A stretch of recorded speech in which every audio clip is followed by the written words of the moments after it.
Did you know that this week Daniel Cameron chose State Senator Robbie Mills to be his lieutenant governor running mate? On November the 7th, the people of Kentucky will have the opportunity to make sure that Andy Beshear is a one-term governor. Welcome to the Josh Calloway Podcast. Thank you, and welcome to the Josh Calloway Podcast. Good to have my good friend Aaron Wills with me here tonight. Aaron, how you doing? Doing all right. Hanging in there. Have you been having a good week so far? You know, just working and doing stuff that normal people do, I guess, that are not disabled and want to take care of their family and put food on the table, you know, that kind of stuff. So, Absolutely. yeah, not one of Andy Beshear's chosen few, you know, his champions, but Gotcha. that's where we are. So, anyway. Well, it's been a good week. A lot of things have been happening in the last week since we were back both together doing this podcast. There's been a lot of things that have happened across the country. Right. We have seen things on the international stage and then things that have been happening here in the state of Kentucky. So this past Wednesday, Daniel Cameron announced Robbie Mills, who is state senator from the Henderson area, as his running mate. And here's a statement here. I'm proud to announce State Senator Robbie Mills of Henderson is my running mate. Robbie will be a strong partner in our quest to defeat Andy Beshear and bring common sense, that's that two words there that we don't hear a lot about anymore, but common sense back to the governor's office.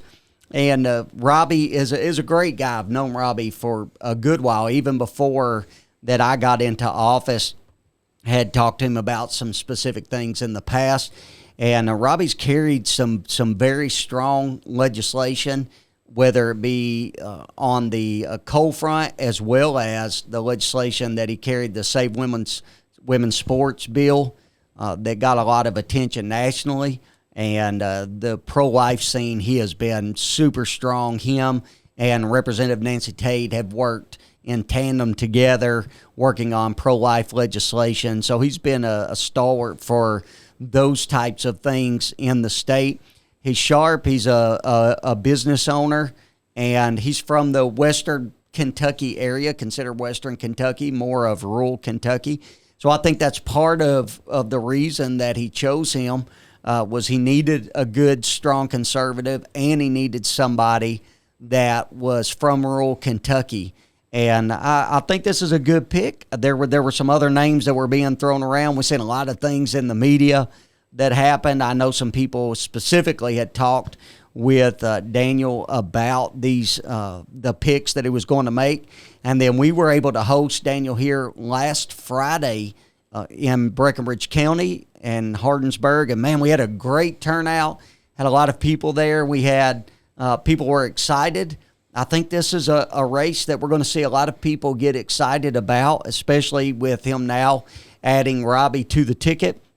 And we're going to see a lot of people maybe out knocking doors, making phone calls, and trying to make sure that Daniel Cameron gets into office. There was a poll that came out today. We'll talk about that later. Yep. But I think I want to keep reminding people that this race is coming up and that we don't want to wait until November the 7th to think about it and to tell other people about it and to work in behalf of Attorney General Cameron to see him become the next governor. Andy Beshear's definitely been getting out in the state as well, and he was talking about what he calls the rainy day fund, our budget trust reserve fund, and about how it's the greatest that it's ever been. And he literally vetoed the budgets that made it happen. Yeah, literally did. And he is so vain, patting himself on the back over things he didn't even do, things that he actually opposed in public, but now he's taking a lot of credit for it. He's also being looked at as administration because it seems as if that there's reporting, I think it was by the Kentucky Lantern, who, you know, definitely has not been a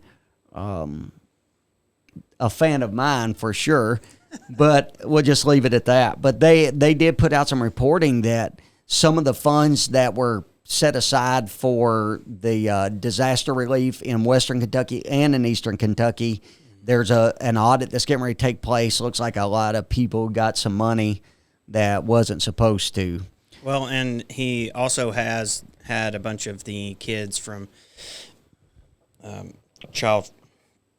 he had to make a statement because a bunch of kids in Louisville Child Protective Services were sleeping on the floors in the office and, didn't necessarily have access to food and stuff. So he had to come out and do a press conference about that, saying, "Oh, I condemn this. And it's like, well, I'm glad you condemn this, but, why was this happening? And how long was this happening? And some of this is actually, I think, signs of some pretty good reporting. Yes. People who have actually kind of dug into some stuff.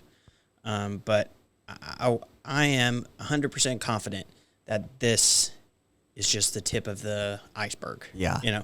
This is just the part you see. The part that's sinking Kentucky is underneath the ice.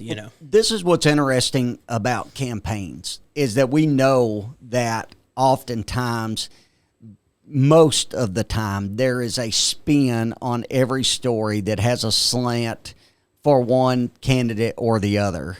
And that happens consistently, constantly, depending on the news network and who they want to win and so on and so forth. But every once in a while, in the midst of campaigns, you actually find out truth, things that you would not have known, and it would not have been exposed had there not been an actual race, an election that was going on. And so a lot of times, I know people get tired of mudslinging, and they, you hear people say that, but the only way to get the truth out there is to get the truth out there. You have to have people that will do investigative reporting and that are willing to say what they found out instead of spin it, slant it, or suppress it. Right. We've seen that constantly on the national stage.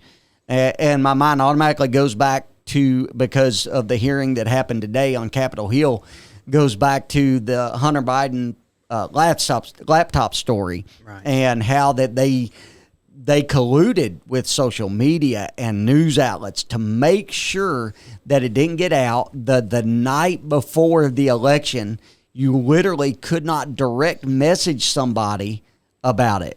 That was how hard that they suppressed that story from getting out, because they being the leftist system wanted Joe Biden become the president. Well, and it turns out that the FBI actually informed Twitter on a senior FBI official informed Twitter that the abandoned laptop was real on the same day that the New York Post broke the news about the device's contents. Yes. And so in a conversation basically with, and there's the House GOP released it today, Judiciary GOP, then basically the Twitter, somebody that was communicating with the FBI from Twitter said, "Is this real?"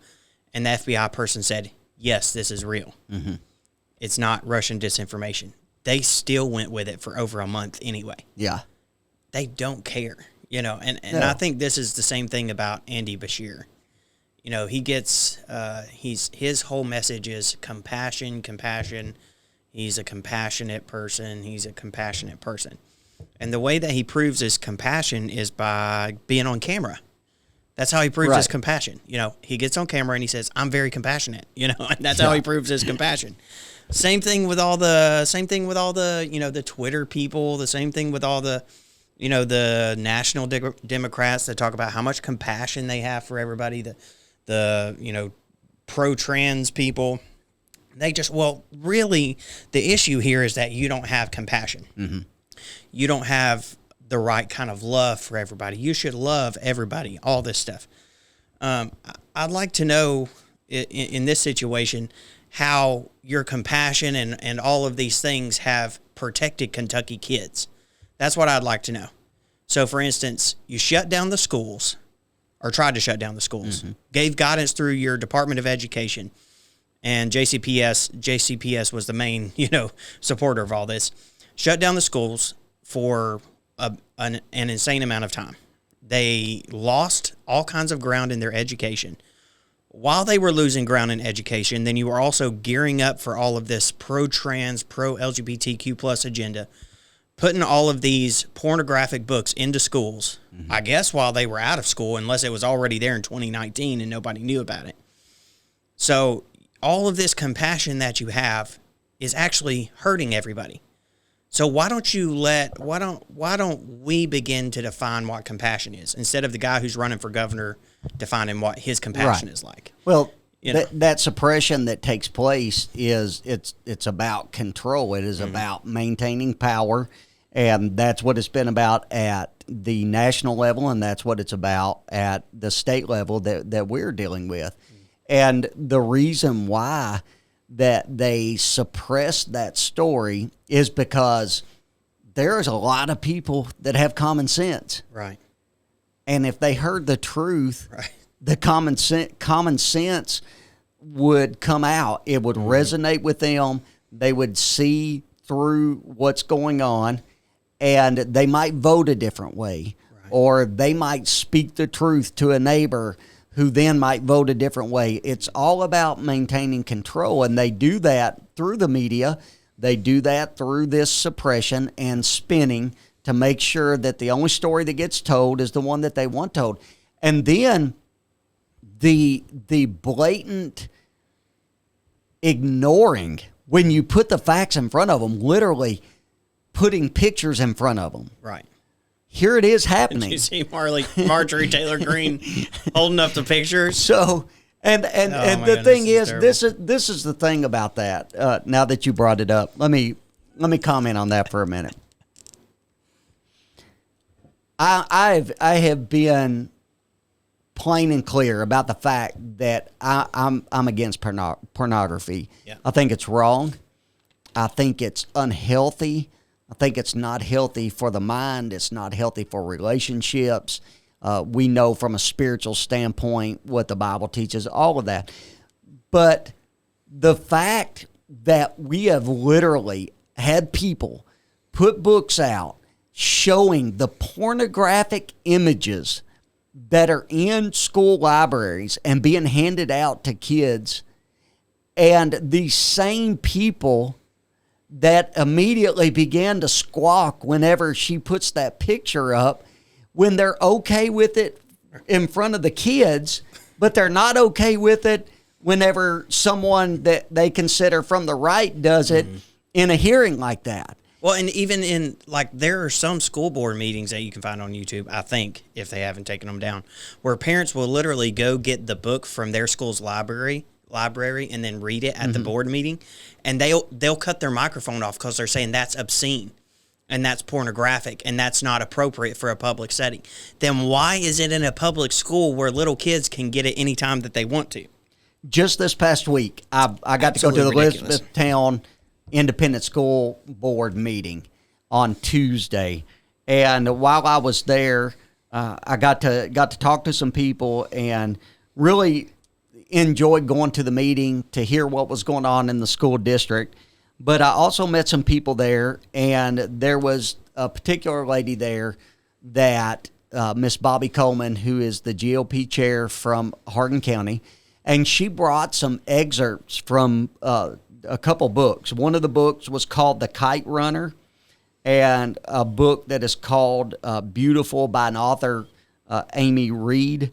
And she began to read some of these excerpts from these books, and the absolute filth, absolute sexualization of children, and promoting of things, of whether it be cutting, drugs, those types of things, and promoting those things. And I got up and got to speak after her and just talked about the fact that we have to partner together to deal with these issues. And there's been some people that have, through social media, have come out there. They want me to respond because they make statements like this.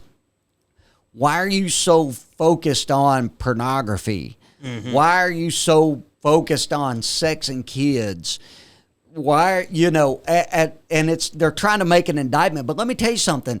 Let me tell you what I'm obsessed with. I'm obsessed with why perverts want to put this stuff in front of our kids in the school system. Why are they obsessed with keeping it in there?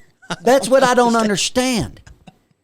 It keeps coming up. Every day it's something else. Mm-hmm. Every day it is something different that hits the media of more absurdity. And I want to know why they are bent on making sure that pornography gets put in front of our kids. That's what I want to know. Yeah. So answer that question for me. Mm-hmm. You want to ask me a question. I'm responding to your question. Why are you okay with children being sexualized? And why do you want to try to point the finger and make some kind of indictment that is fallacy? But why do you want to do that over somebody that is trying to make sure that kids' minds are protected, listen, from pornography? Well, the reason why they want to do that, and they'll tell you, is because they have such compassion. You just don't love people enough. That's why you want to take all the pornography out of it. That's their argument. I'm not joking with you. That's their argument. But that's the same argument for the cover-up of the Hunter Biden thing. Well, his dad just loves him so much that he's trying to help him get on a better path. Yeah. So he didn't want that laptop story out there. Exactly right. It's all about how much they care about. At some point, we as a society have to look around and say, that's not compassion because it's killing us. It's killing their children. It's killing our children. It's hurting everybody, and it's killing our society. At some point, we have to stop allowing them to define what compassion is when they have a proven track record over and over and over again of hurting people. I was thinking about this the other day, and I try not to go on too long of a mini rant here. But who decided all of a sudden that criminals are inherently good? Right? So let's take George Floyd, for instance. They painted him as an angel all across this country. Right. And the only evidence that they have that he was an angel is his criminal record that's about this long, about as long as my leg, where he held a pregnant woman up at gunpoint. He was high on drugs whenever he was arrested and whenever that guy was kneeling on his neck. Now, nobody can watch that video and not understand what is going on and not feel sorry for him, understanding he's about to die, right?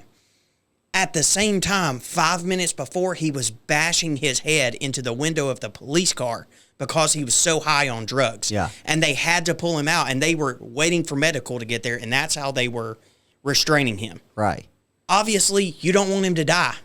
Obviously, nobody wants him to die. But him living a life of a criminal and then dying in that way on camera doesn't suddenly make him an angel. No. We have gotten to a place where the liberal policies and the liberal Democrats, with the no bail, no cash bail, no bail, releases and all of this stuff, they'll release people for all kinds of violent crimes. They have, what they are saying and what they have said is that if you were a criminal, you're actually inherently good. You're good, really deep down, you're a good person. Yeah. It's just your circumstances that have made you a criminal. Mm-hmm. But a law-abiding individual that provides for their family, pays their bills, works in their community, because they have white skin, then they're inherently bad. That's where we're at. Yeah. Now, there's no evidence that that person is bad, other than the fact that they have white skin. There's no evidence that George Floyd was good at all, other than apparently his criminal record. There's no evidence of it. They have determined to call whatever is good evil and whatever is evil good. Yeah. And it doesn't matter what you say. And if you disagree, you're a bigot. Here's a perfect example. So somebody actually put something or sent me a message. I put a statement out. I'll talk about that in a little bit. But anyway, they said, do you want us to name all of the cis men who are out harming kids, including some of your fellow preachers? Need a list? I'm happy to grab one for you. And somebody else said, what about Warren Jeffs? What about him? Let's talk about that for a little bit. Explain who Warren Jeffs is, because this is like 2011. He was arrested in 2000. Yeah, so he's been in prison for 12 years. Yes. Right? Yeah. And sexually abusing children. Mm-hmm. Okay. What about him? This is what about him. This is what I think. Mm-hmm. This is what I think.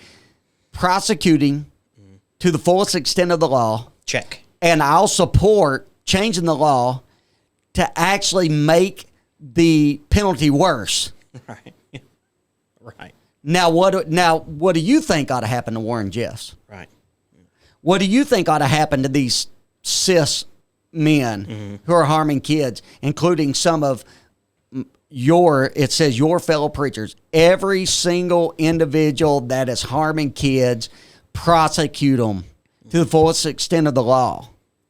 And I'll support changing the law to make it as strict as we can, as far as we can go. Anybody that harms a child, I'm good with it.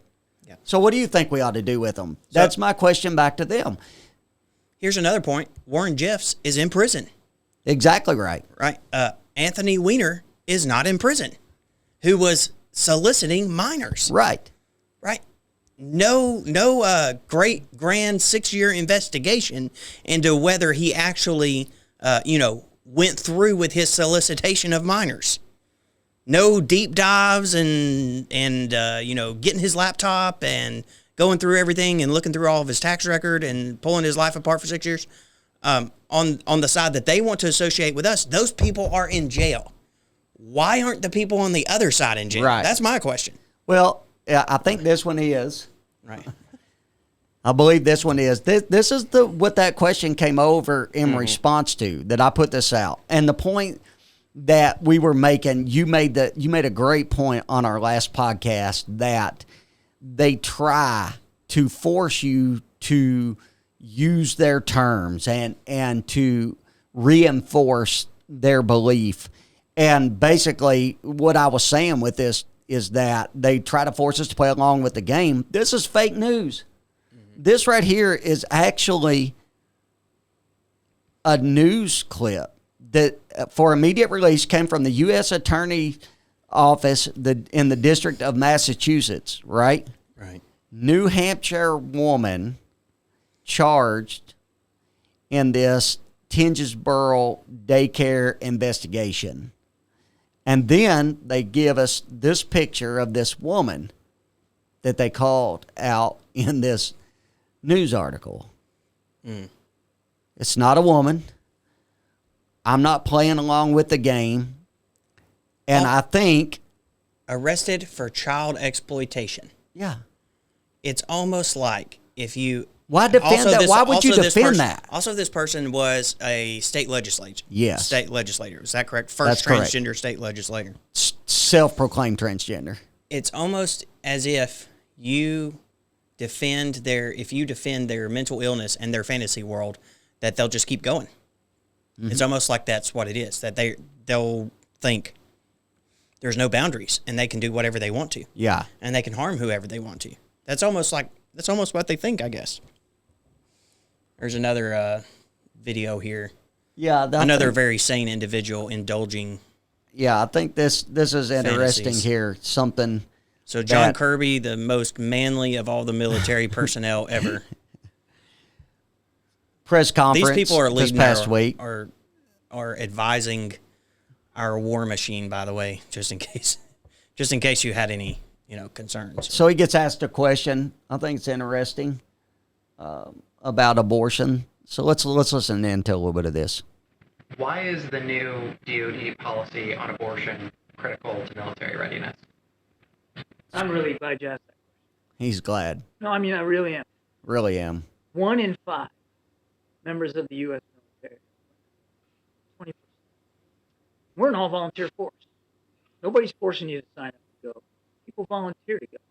You raise your right hand and you say, I'm gonna do this for a few years. Remember, the question is about military readiness. Yes. Critical to military And readiness. when you sign up and you make that contract, you have every right to expect that the organization, in this case the military, is going to take care of you. They're going to take care of you. Tell that to the They're gonna VA make sure that you hospitals too. have dignity, respect, no matter who you are, who you love, or how you worship or don't. And our policies, whether they're diversity, inclusion, and equity, Yeah, those are whether they're important. transgender individuals who qualify, physically and mentally disturbed, to be able to do it with dignity. You have to Or whether it's reinforce about that. Right. Female service members, 1 in 5, or female family members, being able to count on the kinds of health care and reproductive care specifically that they need to serve. That Can you is a pause that for 1 foundational second? sacred So obligation. whenever he says that, he's saying not only women that are serving in the military, but also family members of people that are serving in Right. the military. They're wanting taxpayers to fund their abortions. That's correct. And that is absolutely critical, was the question. Critical to military readiness. Now, Yes. I'm sure everybody knows what military readiness is. But in policy terms and in the military terms, then it means their ability to be able to defeat anybody that would be our enemy. Mm-hmm. I'm struggling with understanding why an abortion is necessary for a family member of a military person in order for us to be able to defeat China. I don't understand. Well, he goes on and tries to. These are the things that you Yeah. understand. Oh, yeah. You understand that they think that this is critical. He does. To He thinks us he defeating cannot China. recruit. They cannot recruit and retain if they do not have this. Now, listen to what he says here. This is an interesting way to put it, and it's calculated. Mm-hmm. It's not a slip up. Right. It's a calculated way that he puts it. Family members being able to count on the kinds of health care and reproductive care specifically that they need to serve. That is a foundational sacred obligation of military leaders across the river. It's a sacred obligation of our military leaders. Why don't you just pull up the word sacred? Give me a definition of the word sacred. Mm-hmm. Let's just look at that for just a minute, because what he's saying is taxpayers funding abortions of ladies that are soldiers or ladies that are wives of soldiers, Mm-hmm. that the military leaders have a Sacred responsibility. sacred responsibility. All right. What is the definition of sacred? Connected with God or the gods, or dedicated to a religious purpose and so deserving veneration. So it actually has to do with religion? Right. Help me understand here, because what he's saying is that this is sacred. Right. Like this is something that must be done, because if we don't do it, we inhibit religion, somebody's religious belief. Like this is child sacrifice, is what this is. Well, this is their religion. It's their religion. It's absolutely their religion. They offer the children, just like hundreds of, false religions have done throughout human history. They offer the children whenever they want to. They offer whatever children they want to. They excuse it any way that they want to. They say, oh, this is necessary for our society to offer these children to this statue in the fire. They've said that for thousands of years. He's not saying anything new. And him thinking that it is sacred or religious to him is not anything new. The issue is that this is their sacredness in the military. Yeah. Right? It's not, hey, how can we be the best military force to defeat the enemy, the communists, the people that actually want to bomb us to death? It is actually our most important priority is deifying abortion, Yes. deifying transgenderism, deifying diversity, equity, and inclusion. Yes. And, I guess we'll figure out the whole, fighting part later. I don't know. How are you going to go against, and we could talk about Russia and Ukraine, of course, but how are you going to go against 100,000 men and how many ever tanks they had? I think about 3,000 or 4,000 tanks on this new offensive that Russia's running. How are you going to put the transgender prancers that was on the North Face? Is that who you're going to put on the front line? Well, this is the thing. We talked last time we were together. We were talking about the office of presidency and how that office has always been respected, and then we have seen the breakdown of that respect through what has happened with some of the presidents that have been in there that have had known scandals, and then the breakdown when it comes to just even the way that they dress and carry themselves, and then people actually flashing fake body parts, that they've had added to their body at the White House. We've seen all that happen. But think about what has happened with our military. What used to come to people's mind when you think about the military, the strength and the stamina and the respect and the honor. And when people were willing to give of themselves to serve our country, we looked up to those individuals and we were thankful and grateful. All of those things came to mind with our military, and they still do with me. But these people are doing their dead level best to totally disrupt and deplete the manliness, the strength, the women that had commitment to strength and to stamina to serve. They're totally disrupting all of that, the honor, and making the honor and the sacredness about the fact that taxpayers are going to pay for a woman to have an abortion so we can keep her in the military. Yeah. And that's where we've come. You know, liberals used to do things like reporting on, abuse and rape in the military of women. Liberals used to care about stuff like that because it's an obviously masculine environment. You know, that's what militaries have been for thousands of years. And I know that Hollywood has produced movies about all of these like gigantic Amazonian women warriors, and now we're all supposed to believe that in times past, then there's been thousands of women that have been masters of military. That doesn't mean they can't have it's not possible for them to have a place in the military, but there are always going to be issues there between men and women in the military. Mm-hmm. And so there have to be some clear guidelines around those things. Obviously, there's something going on with those 1 in 5 women in the military to where they have to have abortion as an option for them. Does that make sense? Yes.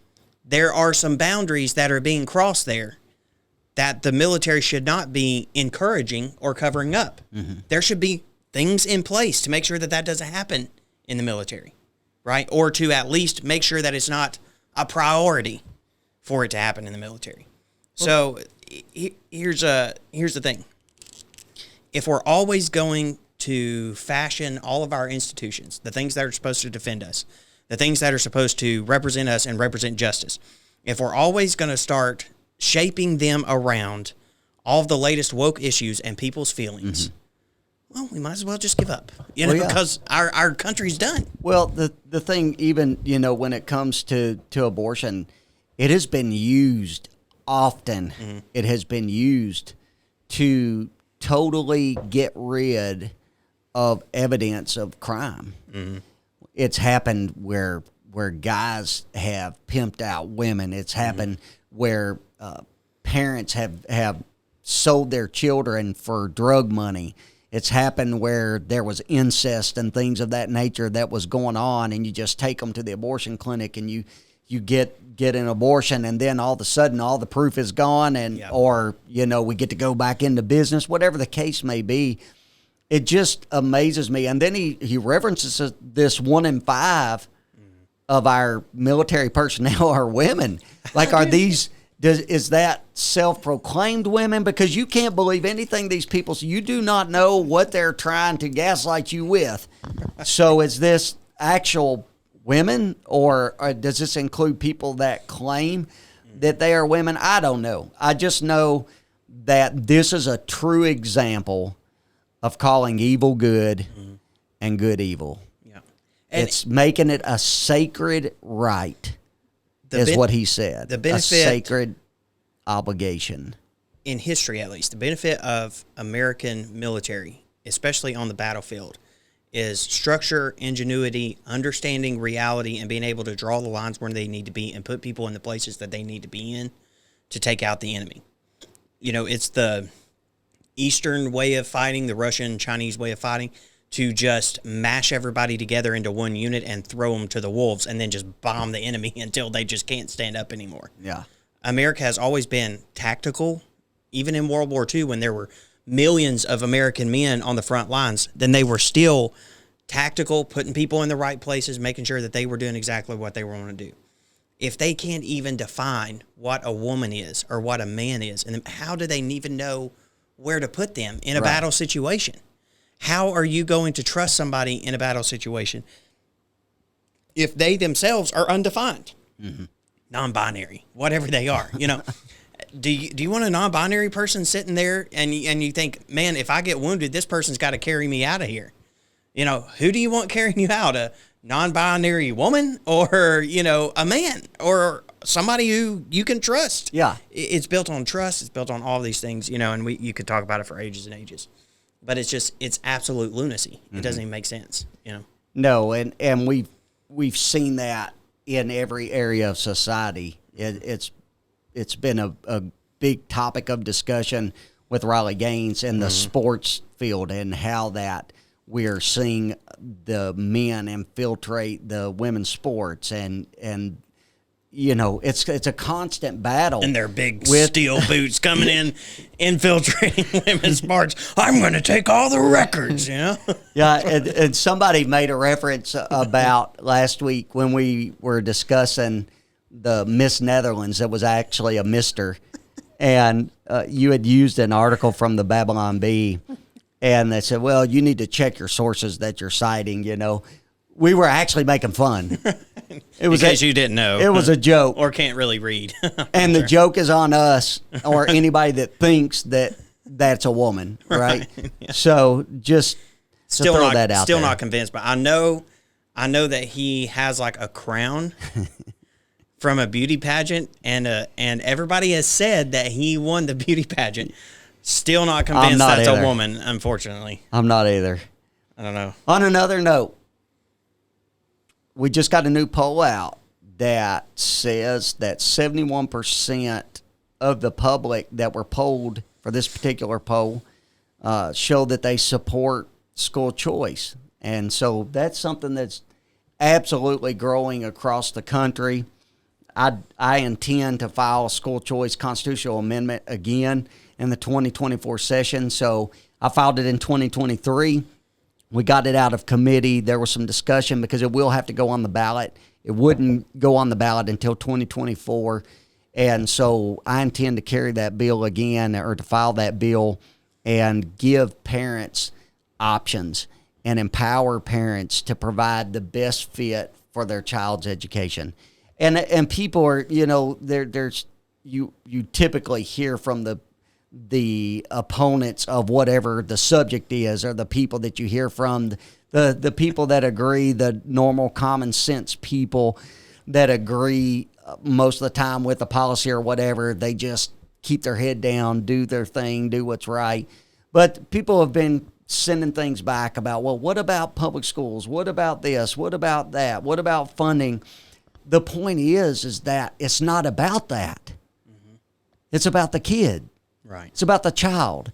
It's about what is the best fit for the child and where is the best place to get that child educated. And the second thing that it's about parents having options so that if these school systems do not choose to pull the pornography out, if they do not choose to get the indoctrination out, if they are bent on exposing kids to those things, the parents have the means or a way that they can get their child out of that environment and put it in an environment that aligns with their values. And also, by the way, that the child can get educated on things that actually matter. Right. Yeah. So, and that's what we have seen with the numbers that have come out just consistently. We've seen such a decline in true education as far as what kids are retaining in certain systems. And so I'm glad that in some of the rural parts of the state that there's good education systems from what people say. And if there are, then they get to keep their child there. That's what school choice is about, is keeping your child or giving your child the best education that fits them. There's two things. One argument is, well, this hurts rural areas the most. And I don't understand why it hurts rural areas the most, because they're the least capable of actually being able to pay for private education. They're least capable of being able to pay for their kid to go to, $100,000 a year school in Louisville. Mm-hmm. It's not like they're taking their kid out of their local county public school and sending them up to Louisville. Right. You know what I'm saying? What they're trying to say is that private schools, this is the basis of their argument, that private schools take all of the good teachers from public schools and they pay them more. Even in, rural areas, they can pay more because their money is used more wisely. You know why it's used more wisely? Because the government's not running it. The government does not pay the teachers what it could pay them if they simply could manage money, but they cannot.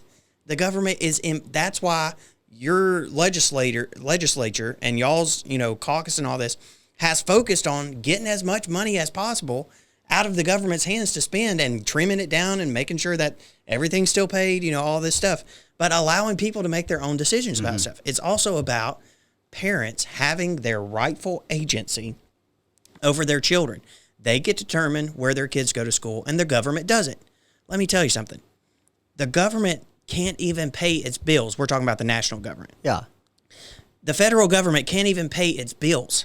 It's so far behind they have to raise the debt ceiling like every 3 to 6 months. Yeah. Sometimes once a year if they raise it several $1 trillion. We don't have to do it till next year, hopefully.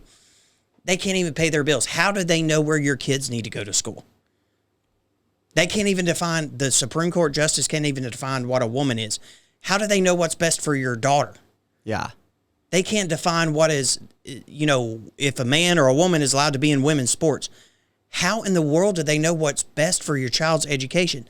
On top of that, in Kentucky, they apparently can't teach them to read and write. So why are we going to listen to the people that can't teach our kids to read and write? Why are we going to let them tell us where our kids should go to school? Exactly right. It doesn't make sense. You got to hear this. This was at the NEA, National Education Association. I think I did hear this, unfortunately. This is great. These are the people that are trying to influence policy in regard to education for our kids right here. I can hear Chief Seattle crying out to us, Took Randy Weingart. urging us to remember when you know who you are, when your mission is clear, and you burn with the inner fire of an unbreakable will. No cold can touch your heart. No deluge can dampen your purpose. Any day, you are the stars in the darkness.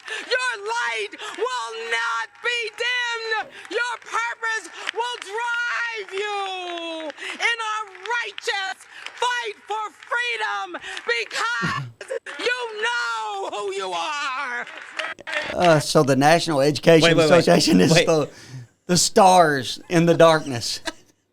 Wait, but they don't know who they are because they don't know if they're a woman or a man or... No, because they were trying to add in to their applications to take away the term woman and replace it with birthing persons. These people that think like that. The medical geniuses of the NEA. Also, yeah, this so right on COVID. It's just why I want school choice to give people options, to give parents options for their child. And you know what? People try to say that this is just about rich families so that rich people can be able to have their kids' education paid for. But I'm going to tell you something. It has been proved over and over again. Just look at what has happened in West Virginia, one of the poorest states in the United States of America, one of the most rural states in the United States of America. And people have been elated with the opportunity with a special needs child to actually get their child into a school that specializes on special needs. Right. They have been elated with that opportunity. It withstood their Supreme Court challenge that it had. I wish Kentucky's would have. It didn't. So we've got to have a constitutional amendment in order to make it happen. And I plan to file it, plan for us to pass it this session. It'll go on the 2024 November ballot and people will be able to vote in favor of this. And from what the polling is showing, and I'm sure that there's going to be an attack and there's going to be disinformation that we're going to have to fight through, but it's showing, whether it's Republicans, Democrats, or independents, that people are behind this. After COVID, I think a lot of people are just fed up with what is going on in a lot of the systems. Yep. And that's on them. Yep. And somebody said, well, we'll lose X amount of our student population.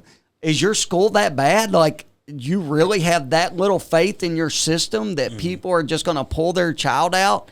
Why would they pull their child out? Yeah. The only reason that they would is if they believed that they could get a better education for their child somewhere else. And so it's going to produce that competition. It's going to push people to step up. And I think it's a great thing. I really believe it is. And I think it'll hold school boards and superintendents and all those people accountable for their actions and the performance of their schools. And let me say this. My youngest daughter just graduated. So this is not to help put my kids through school for those people that are making those accusations. And I have made reference about somebody had filed an ethics complaint in regard to that. That just got reviewed by the ethics board, and they threw it out. It wasn't warranted, which it wasn't warranted. The fact that supposedly that my wife, whose name was not who the person said it was, worked at the school. My wife does work at a private Christian school. She has for 13 or 14 years for nothing, without pay. She's volunteered every day to go teach there and to help children for no pay, just to see kids succeed. The board that I serve on, I don't have to give an explanation, but the explanation is that I serve on the board because I am the director of the Hope Academy, which is not a school. It is a transitional living home to reach out and help men that are addicted or that are coming out of jail or that need stability in their life, and to help them get that. And so that ethics complaint was dealt with and thrown out as it should have been. But that's the way that it's just those. Anytime you take a stand on truth, you take a stand on what is right, get ready. The arrows are coming. They're going to do everything they can to try to take you out. And this is, I think, something that's misunderstood a lot of times with the people who oppose school choice, is they always say, well, the private schools, the rich people are going to come take all of the good teachers, and then you're going to be left with the terrible teachers in the schools. First of all, I mean, why would we want the terrible teachers in the schools anyway? First of all. Second, I mean, are they literally just putting bodies in there? You know, and I think if you watch that NEA thing, if you showed that speech or whatever that was that woman was given throughout like 6,000 years of human history and said, hey, what do you think's going on here? They'd tell you it's a religious service, you know, because that's what it looks like. Yeah. So you have this group that are filling the gaps in the education system that are just indoctrinated, you know, religious adherence to this wokeism. You know, they really talk about how much they care about teachers, just like Andy Bashir before he cut all their pensions and stuff. Talk about how much they care about teachers, how much they respect teachers. But they don't understand that when teachers have an opportunity to go teach in a private school, even if they get paid the same amount of money or a little bit less, a lot of times they do it because they actually can help students succeed. Yeah. When they can actually see them make progress, because they're not tied down to curriculum that doesn't work. They're not tied down to curriculum that can't teach people to read and write. It's supposed to be more people are learning to read and write with all of these new inclusive curriculums, and it's actually fewer. They leave because they want to help children. Yeah. That's what teachers do. Now, of course, you have all the pride flag flying, you know, new rainbow Nazis in there right now. A lot of them in there that have replaced all the good teachers who had to leave because their pensions were getting cut by the super compassionate Andy Bashir. But the ones that really care about students, they want to see them succeed. Yeah. And if they're in an environment where they can't succeed in the public school systems, they are definitely going to go to a school where they can help them succeed. Yeah. Money always helps, and the government could do better about that.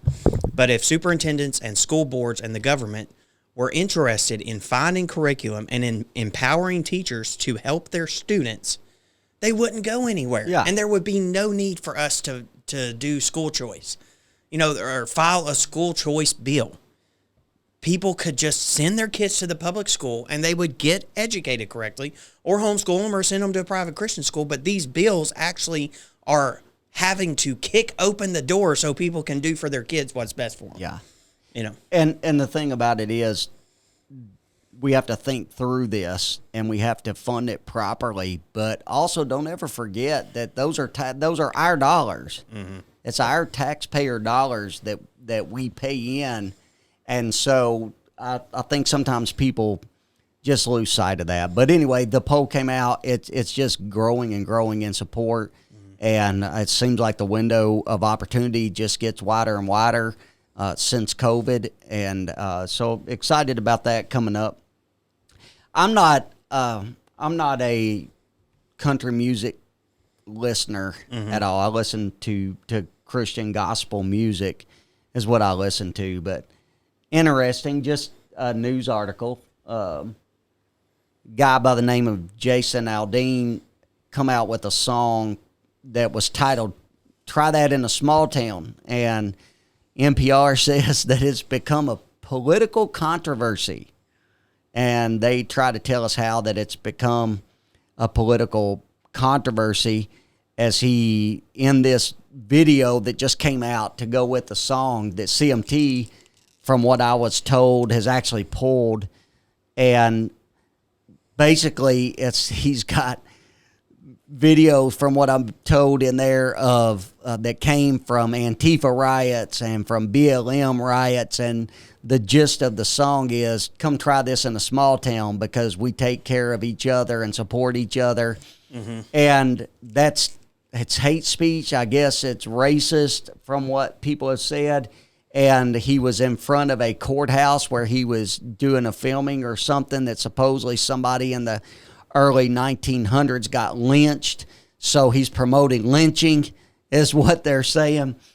But now you can have a song about rape and full of filthy curse words and murder and blood and guts, and that's good. That's right. Fine. But now if you have a song that says, don't burn the flag, don't spit in a police officer's face, and I'm not advocating for country music at all. I'm just talking about the speech part of it, that we are seeing a constant attack on the speech aspect. I don't know if you heard any of it today, but RFK Jr. testified today, and the very beginning of the hearing, thankful for Congressman Massey that brought the motion to table the motion that was made to go into an executive session because RFK made some kind of supposed anti-Semitic statements, and immediately before he could even speak, they were trying to shut him down. They do not want you to speak if it is not parroting what they want you to say. Right. Is that not what we're seeing? It is, yeah. And I'm always reminded when somebody like RFK Jr., there's a lot of things that he supports that I don't support, but he's obviously pretty intelligent, and I'm always reminded whenever someone with even just slightly above average intelligence sits in front of congressional hearings how stupid our federal Congress people, most of them, are. I mean, have you seen Jamie Raskin? Like, isn't that cultural appropriation for him to be wearing a do-rag? You know what I'm saying? Like, I mean, what are these idiots? Now maybe he's in cancer treatment or something. I don't know, but look at that sock on his head. Oh, cancer. Sorry, Jamie. My bad. It's in remission. It's in remission. Oh, sorry about that. But I mean, he wears the wildest looking things, and I'm like, okay, if that's how you want to do it, that's your choice. Most people just shave their head and go on. You know what I'm saying? I don't know. I ain't gonna bash cancer people, but the things that comes out of his mouth are absolute lunacy, and I don't understand. Well, this is the thing about it is that they force you to accept them how they are, respect me for how I am, and promote me for the way that I am. But you shut up. Keep your mouth shut. We don't want to hear what you have to say. We're going to suppress your speech. We're going to do everything that we can to make sure that you have no outlet to speak anything because it's not aligned with what we say or think. And that is constantly what we are battling. And I think it's important even here in Kentucky because here we are now. It's July 20th, so April, May, June, we're nearing 4 months going by since yours truly was removed from his committee's appointments.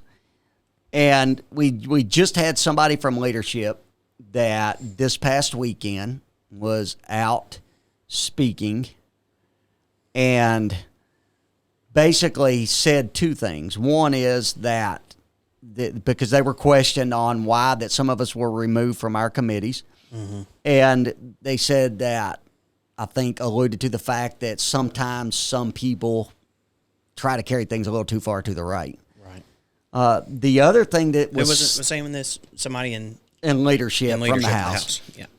The other thing that was said was that they needed to go look at attendance records, right?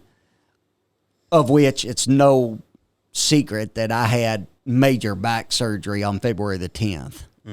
Is that the one where they basically cut you in half and then do your back up? Exactly what they did. Yep. And that I took off 4 days for that after the surgery. And wait, you missed only 4 days of session? No, after? the week of the surgery and then 4 days. And because of that, the doctor wouldn't release me, but I went back anyway 3 weeks before he actually released me to go back. The same people that were saying that was actually texting me and my wife saying, we're praying for you or whatever. This is not an agreed speech. All I'm saying is that if we do not promote debate and dissent, we have been so far removed from what the framers intended to happen in government. And so I understand that I challenged the speaker. I didn't. Representative Rayburn actually did, and I signed on with her. But she made a strong stand to do that and challenged what was said, the ruling that was made, which was in the rule book that we all voted on. Followed the rules. So we followed the rules. But it's if you're not saying what's already been predetermined or pre-agreed upon by somebody or by whoever it is, don't speak. Be quiet. Just sit down. Keep your mouth shut. And the point that I was making, and I'll continue to make, is that, one, we shouldn't do that. But two, we can't do that in regard to our children. Right. And so that's why we pushed. And some of these people that I disagree with, RFK Jr., that I definitely would disagree with on a lot of things. But on the things that he is saying that crosses mainstream media and it crosses the establishment's ideas and guidance that are given, be quiet. Don't say anything. And they immediately tried to shut him up at the very beginning to make sure that he couldn't speak. Can you imagine a time before, like, let's say even probably 1960, when abortion wasn't like one of the main issues of the Democratic Party, and the main differences between Democrats and Republicans were like government spending and all of this stuff. If you think about that time in our history, the reason why people look back on nostalgia is not because everything was white. It was because at least even on Democrat and Republican side, people had common sense. Yeah. We knew not to kill babies. We knew not to treat the black community like our, personal voting block, to promise them money in order to get them to vote for us or continually lie to them to get them to vote for us. Yeah. We actually invested in trying to bring the African-American community into the middle class. We actually were all on the same page against communism and against the murderous dictatorships of Russia and China. We were all on the same page on all of those things. Yeah. If you look at the time that we started breaking down so terribly, it was in that push for abortion. I don't know whose grand idea it is, and I'm sure we'll do a podcast on it. But on that push for abortion, then all of these things started happening, and a divide was made where there was no common ground between Democrats and Republicans. RFK is at least someone, and I would disagree with him on abortion, I'm sure, but he is someone who at least talks in that common sense way that people used to back then. Yeah. And that's why he has as much support as he has. For an incumbent president to be at 60% within his own party of people that want to vote for him is absolutely crazy. That's why RFK has a voice. That's why he has an ability, and because he talks common sense.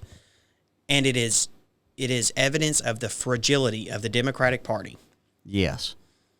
That they can't even let him talk, or they feel threatened. Yeah. It shows like how it's barely being held together at the seams right now.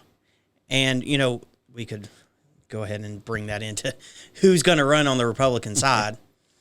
But I honestly think that the only person Joe Biden has a chance of beating right now is Donald Trump. Anybody that's in the conversation will say that. Yeah. And I think that's been the hope on both sides, is that they both sides are saying if we can get Donald Trump, we have to elevate him, or I should say the Democrats are saying they have to elevate him in order to get him to become the nominee. So they think that he's the only one that they can actually defeat. And so there's been a push on the left to make sure that they set him up. They want him to be the nominee, but there's also this push to make sure that he gets incriminated, and hopefully, they can charge him with some crime so that they can make sure that they take him out simultaneously. I don't think it's like a master. Some people have said, "Oh, the Democrats are playing 4D chess here." I don't think it's that at all. I think they indict Trump on some stupid charge. He gets a bump in the Republican primary polls. They want him to win the election, and then they're going to try to put him in jail in between the primary and the general election because I don't think Joe Biden could beat a sugar cookie. You know what I'm saying? I mean, he'd probably start sniffing it and, whatever. I saw this hilarious picture the other day. I don't know if I have it or not, or if I can find it. But you saw the video of him, like, trying to bite that kid or whatever he was doing. And somebody posted a picture of somebody standing in, like, this metal suit, a little kid standing in this metal suit with, like, spikes everywhere. And it said, how to dress your kid if they're going to meet Joe Biden. It looked like a porcupine. It was hilarious. Anyway, we're straying off topic here a little bit. No, you brought it up, so I'll just throw this out there real quick. This video that we had of Joe Biden. Brought Israelis and Palestinians together at a political level, and they I don't know if he fell asleep. Look at the other guy. And as I affirmed a friend. Look at the other guy. He's like, what's going on here? Israeli President Herzog was at the White House, and he literally did. He looked. He's like, what happened? And they're doing their dead level best to make sure this is their guy, because they think it's going to be Trump, and they've got to have, that's their only hope. And this is the thing. People have talked about that he's going to step aside, and that may happen. They may push him aside. It's still a long time. But we also have to understand is that he has ushered in a lot of things for the leftist movement.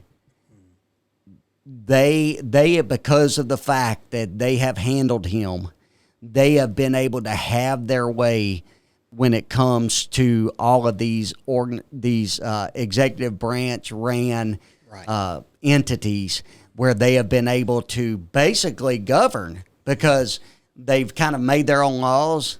So they set regulation, they adjudicate outside of the judicial system, and they have their own bureaucracy inside of it. And so they basically have had it covered. So they've had their way with it. So they don't mind if this guy goes to sleep. John Kirby was interviewed, and he was asked about this today, and they're like, did you clearly understand even what he said? And he's like, oh yeah, it's clear. I mean, it's clear what his policy is and what he's been saying, and he's been clear on everything that he's done, and totally avoided the fact that he pretty much fell asleep while he was speaking right here in front of a world leader. So that's where we are. That's what we're dealing with. And you're right. I mean, here's the thing. There's half of the country that's going to look at him, and there's no way anybody on the Democratic side is going to convince half of this country that he's there mentally. There's no possible way. Mm-hmm. There's nothing they can come out with. Every video is just more and more proof that he's not there mentally. It's the same thing that we've said over and over and over again. I don't care how many crowns you put on, how many dresses they put on, how much makeup they put on. I'm not convinced, and I'm not going to be convinced because it's not true. Right. Same thing with him. I don't care how many times you say, oh, I understood every word perfectly that he said. You're lying. It's not convincing me. That's exactly right. It's also kind of funny because I'm pretty sure that's a bust of JFK right behind him. So RFK's kind of trolling him through his deceased uncle a little bit. You know. Well, there are not many true liberals left anymore. Mm. But this is one thing that you have to say about RFK is he's not afraid. Right. He's not afraid to debate. Mm-hmm. He's not afraid to be challenged. It's just interesting. I know they're trying to absolutely ignore the fact that he's out there, that he even exists. But I don't think they're going to be able to continue to do that. At some point, they're going to have to acknowledge that he's there, 20+%, around 20% of the polling, and so at some point they're going to have to acknowledge him. They call him an anti-Semite because he said after studying the data, it looked like to him that the COVID virus didn't affect Ashkenaz Jews and Chinese people as much as it did black people and white people. Mm-hmm. So that was why he said after looking at the data, that's what it looks like. And if it came from a Chinese lab, he thought maybe they weaponized it to be that way. Mm-hmm. They called that anti-Semite. Mm-hmm. Rashida Tlaib, I can't even remember the one, Prajaya or something like that. The squad people, AOC, the lady from up in Minnesota. I can't even remember their names right now. I'm so tired, I guess. But all of those people are just blatant anti-Semites. Oh, yeah. And they can't even say the word around them. They're not anti-Semite. No. And Prajaya, or whatever her name is on record just last week saying Israel is a terrorist state. Yeah. Ben Shapiro makes a good point about this. The areas that are controlled by the Palestinian Authority, the PLA, and Hamas and all that stuff, Jewish people cannot walk in there or they will kill them. Yeah. The Israeli area, then Palestinians and Arabic people have representation in the government. They were actually in a little bit of the coalition government in the last one before Benjamin Netanyahu. So they are blatant, lying anti-Semites. But, he has an opinion about COVID data, and all of a sudden they can't stop talking about how anti-Semitic RFK Jr. is. And, I mean, his dad and his uncle have a history of not being anti-Semitic. Mm-hmm. Very good relationships with Israel, and that used to be a staple of the of the Northeast Democrats. The Massachusetts, New York Democrats. They all were left on social issues, but they were always supportive of Israel. And now I don't know. It's just everything is flipped on its head. Everything that I studied in political science in college is totally flipped on its head because it's all built on a lie now. That's right. There's nothing built on numbers anymore. It's all built on a lie. That's exactly right. Well, do you want to talk about this a little bit? Yeah. So some good news. New Virginia rule requires all public schools to get parental permission for students to adopt transgender identities. So Virginia's Education Department has finalized a new rule that all public schools are required to get parental permission before cooperating with students who want to identify as a different gender. This is seems to be a pretty good way of doing away with all the shenanigans that they're trying to pull here in Kentucky. It was actually Department of Education in Virginia that kind of finalized everything. I think there were some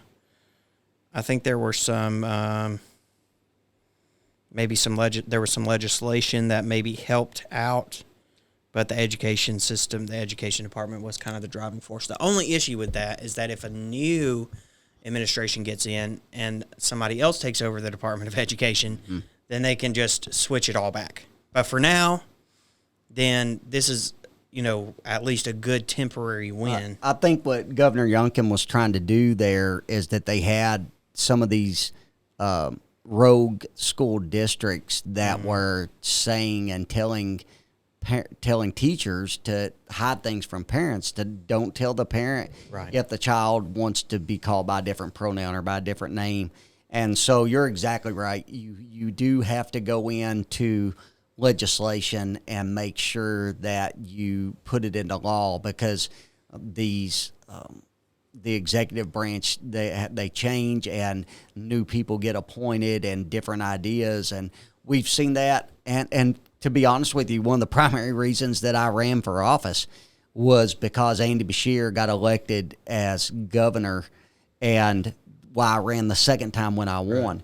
Because I knew for a fact that he was going to appoint people that were going to put things into place, whether it be administrative regulations and guidances that were going to be against the morals and the values and the principles of the people of Kentucky.